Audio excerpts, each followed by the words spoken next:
আরে তুমি এখানে? এলাম তোমাকে দেখতে। আমাকে দেখতে? হ্যাঁ, আর কত কাজ করবা? হ্যাঁ, এত টাকা নিয়ে কোথায় যাবা? কোথাও না। কোথায় আর যাবো? কিন্তু আমাকে তো যেতে হবে। কোথায় যাবে তুমি? আমাদের বাড়িতে। ও আচ্ছা, যাও ঘুরে আসো, ভালো লাগবে। ঘুরে আসো আবার কি? তুমিও তো যাচ্ছ আমার সাথে। মানে আমি কেন যাব? তোমাকে আমার সাথে যেতে হবে। আরে না, কি বলো? আমি গিয়ে কি করব? আমি এত কিছু জানি না, মা তোমাকে সাথে নিয়ে যেতে বলছে। আচ্ছা, এবার না হয় তুমি গিয়ে ঘুরে আসো, আমি পরে কখনো যাব। না, তোমার এক্ষুনি যেতে হবে আমার সাথে আমাদের সরিষা বাড়িতে। কেমন লাগছে আমাদের গ্রাম? সুন্দর, আই মিন অসম্ভব সুন্দর। তাহলে তোমাকে এত আনমনে লাগছে কেন? জানি না, তবে এখানে আসার পর থেকে কেমন যেন সবকিছু এলোমেলো লাগছে, কিছুই বুঝতে পারছি না। কেন? সেটাও জানি না।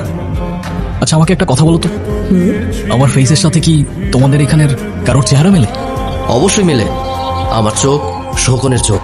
কিন্তু দাদা, এক স্যার তো অনেক মানুষ আছে এই দুনিয়াতে। হ, আমিও শুনছি, কিন্তু একই দেশে কি থাকে? আছে তো, ওই যে ইন্ডিয়াতে শাহরুখ খানের কপি, সালমান খানের কপি। আমার মনে হয় আপনারা যারা খুঁজতেছেন এই ভাইও সেই লোকের কপি। আসলেই? হ্যাঁ, এখন এত কিছু চিন্তা বাদ দাও। সন্ধ্যা হয়ে যাচ্ছে, বাড়ি যেতে হবে, চলো। সন্ধে হলেই বাড়িতে যেতে হবে কেন? কারণ আমাদের এখানে সন্ধ্যা নেমে আসলে ভূত আসে। হ্যাঁ? বিশ্বাস করো না তো? ওয়েট, অনেক ভয় পেয়ে গেলাম। আচ্ছা চলো।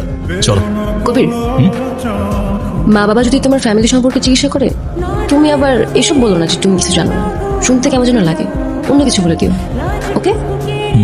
আচ্ছা, চল।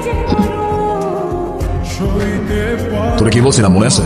সেই জন্যই তো গিয়েছিলাম কাকা বাবু, তাদের মধ্যে দেখি মধুর সম্পর্ক। জি স্যার, জুই ম্যাডাম আর কবির স্যারের মধ্যে মনে হয় প্রেম ঘটিত কোনো সম্পর্ক আছে। তারা লুকিয়ে লুকিয়ে কথা বলে। কবির নাকি আরিয়ান? আরিয়ান কেমন হয় কন দেখি, আমরা তো নিজেরা। এ উত্তম দা, কি করতে চাইছিল কাও? কথা শেষ করো। দেখো মিন, তুমি তো অনেক বেশি কথা বলো। বেশি কথা বলা লোক আমার একদম পছন্দ না।